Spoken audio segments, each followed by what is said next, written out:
Mid cap की वजह से मतलब सारा ठीक है, मिड कैप के ऊपर फोड़ा जा रहा है आजकल। मार्केट रिस्की है, महंगा है, बड़ा हो गया है। क्या है वाकई ऐसा?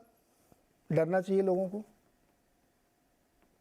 जी एक्चुअली आप अगर मार्केट को देखें तो ये बहुत आसान है कह देना कि ये मिड कैप बहुत ज्यादा चल गया है, स्मॉल कैप बहुत ज्यादा चल गया है, वैल्यूएशंस इनकी काफी बढ़ गई हैं। आप अगर तुलना करें निफ्टी लार्ज कैप से ज्यादा हो गई हैं। लेकिन आप अगर डेटा देखें ऐसा कोई बहुत ज्यादा आगे नहीं बढ़ा है। आप अगर लॉन्ग टर्म एवरेज देखें, जितना long term average multiples mid cap की होती है, आप 10-15 साल का डेटा देख लें, आज उससे थोड़ा ज्यादा है। लेकिन जितना एवरेज मल्टीपल निफ्टी का होता है उसका भी आज थोड़ा ज्यादा है। और आप बनस्पत वो भी अगर देख लें कि अर्निंग्स ग्रोथ क्या हुई है मिड कैप और जो छोटी कंपनियां हैं, इमर्जिंग जो कॉर्पोरेट्स हैं, उनकी अर्निंग्स ग्रोथ पिछले 2-3 साल में काफी ज्यादा है। और इस साल भी निफ्टी पैक से बहुत ज्यादा, ऑलमोस्ट 2x दुगनी अर्निंग्स ग्रोथ दिखाई है मिड कैप्स में। तो बिल्कुल फंडामेंटल डेटा में ऐसा कुछ नहीं है जो कहता है कि मिड कैप में बहुत ज्यादा रिस्क आ गया है as compare to large cap. जो 2007 और 2017-18 वाली बात और कंपैरिजन आती है, उसमें एक बहुत बड़ी गलती ये है कि जब हम मिड कैप स्मॉल कैप की बात करते हैं तो लोग इंडेक्स की बात करते हैं। जाहिर है जब मार्केट्स की बात होती है तो ज्यादातर लोग इंडेक्स देखते हैं। आप अगर 2007 का स्मॉल कैप इंडेक्स देखें और मिड कैप इंडेक्स देखें और 2023 का आज का स्मॉल कैप और मिड कैप इंडेक्स देखें, उनमें 70-80% फर्क होगा। तो हम ये वो कहते हैं ना अंग्रेजी में एप्पल्स टू एप्पल, ये एप्पल टू एप्पल नहीं, ये एप्पल टू कस्टर्ड एप्पल वाली कंपैरिजन है 2007 और 2023 की। तो ये करने का कोई बहुत ज्यादा मतलब नहीं है। इससे अच्छी आर्टिकल्स लिखी जा सकती है, अच्छी डिस्कशंस हो सकती है, लेकिन जो इन्वेस्टर्स हैं जिनको इन्वेस्ट करना है उनके लिए बहुत ज्यादा इसमें कोई इंसाइट नहीं है। इंसाइट तो उसमें होती है कि आप अगर देखें जो जो कंपनियां हैं, जो स्टॉक्स हैं जहां पे एक्चुअल इन्वेस्टमेंट्स आ रही हैं। जैसे सुनील ने कहा कि ज्यादातर मिड कैप और स्मॉल कैप की इन्वेस्टमेंट या तो रिटेल से आती है या फिर रिटेल से ही आती हैं वाया म्यूचुअल फंड्स। जो SIPs या बल्क फ्लोज आते हैं small and mid cap mutual fund से, यहीं से ज्यादातर मिड और स्मॉल कैप्स का फ्लोज आता है। तो आप अगर उसको देखें, उन फ्लोज में ना तो कोई गिरावट है, ना ही इसमें ऐसा कोई बहुत कुछ बदल गया है। जो कंपनियां हैं, मिड कैप कंपनियां हैं, बहुत ज्यादा कुछ बदल गया है कि हम ये देख सकते हैं कि इनकी अर्निंग्स ग्रोथ अभी अचानक कम हो जाएंगी, या इनकी वैल्यूएशंस दुगनी तिगनी चौगुनी हो गई है। ऐसा कुछ नहीं हुआ है।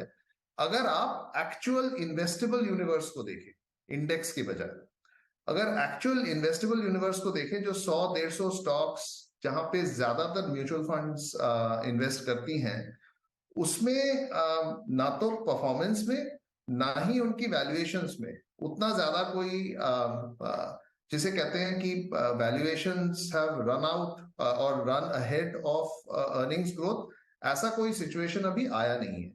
तो हमें नहीं लगता कि इस मौसम में बहुत ज्यादा कोई जरूरत है कि एक के बजाय दूसरे, वो जो रोटेशन की बात होती है वो करने की। हाँ, ये बात जरूर है कि सिस्टमिक रिस्क जो हैं वो बढ़ गई हैं।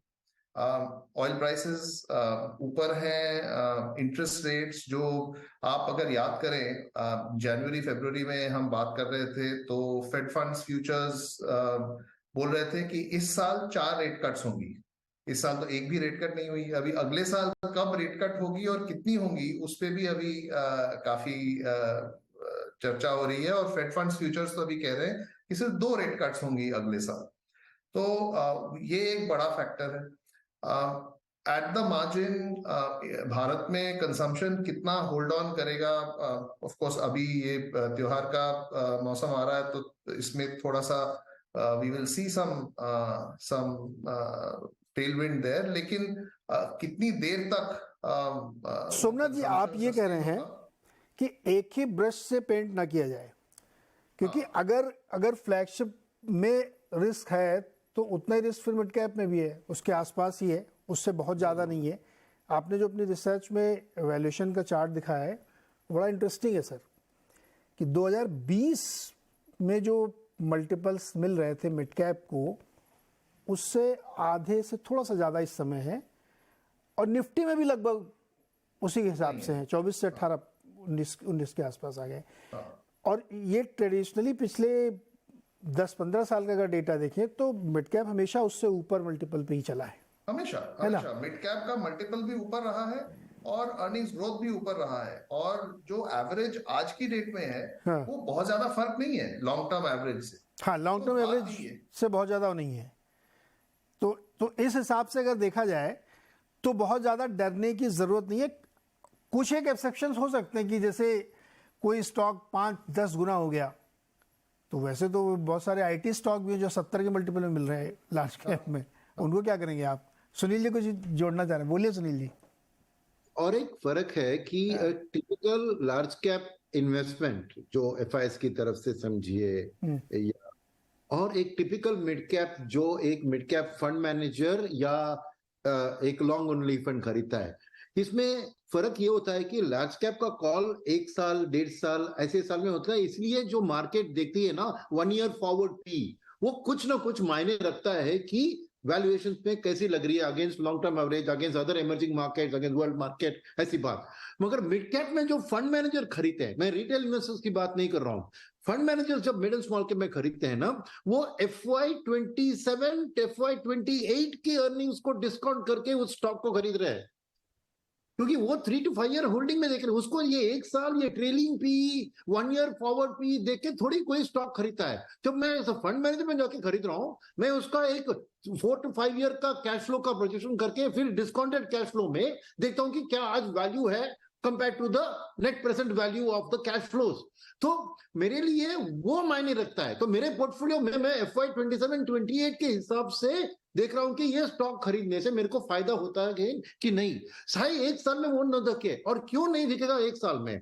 क्योंकि ये हाई ऑपरेटिंग लिवरेज और हाई फाइनेंशियल लिवरेज कंपनीज होती है, क्योंकि उनकी तरफ एक उनका ऑपरेटिंग कॉस्ट भी हाई होता है, फिक्स कॉस्ट ज्यादा होता है जैसे सैलरीज, सेकंड उनकी इंटरेस्ट और डिप्रिसिएशन भी बहुत ज्यादा होते हैं कंपेयर टू लार्ज कैप। तो क्या होता है कि 10% drop in sales will lead to 40% drop in bottom line profit, where a 10% increase in sales will lead to 40% increase in EPS। और मार्केट कभी भी वो EPS ग्रोथ को सही नहीं पकड़ती है, क्योंकि ये सब एक जो कहते हैं ना जे शेप रिकवरी वो होता है। तो मेरे ख्याल में फंड मैनेजर के थ्रू जो स्टॉक्स की बाइंग हो रही है वो फ्यूचर क्वालिटी और एक्सपेक्टेशन ऑफ। ये सुनील सर बहुत इंटरेस्टिंग मार्केट है इस समय।